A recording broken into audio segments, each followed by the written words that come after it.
اللہ ہم بھٹک گئے تھے، اللہ ہمیں معاف فرما دے۔ لیکن اس توبہ کا تقاضا کیا ہے؟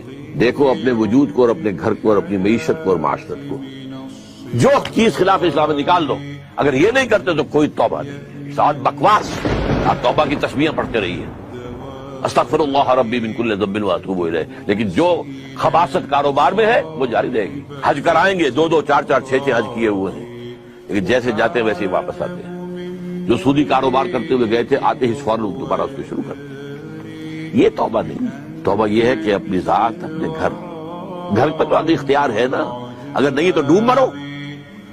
اگر اپنے گھر پر بھی اجی عورتیں نہیں مانتی تم مر جاؤ، حضور کے الفاظ دہرا رہا ہوں یہ، جب تمہارے معاملات تمہاری عورتوں کے حوالے ہو جائیں گے، بطن الارض خیر لکم من ظہرها، تو زمین کا پیٹ تمہارے لیے بہتر ہوگا کہ تم دفن ہو جاؤ اس میں، اس کی پیٹھ کی بجائے، کہ پیٹھ کے اوپر چلو پھرو، اس کی بجائے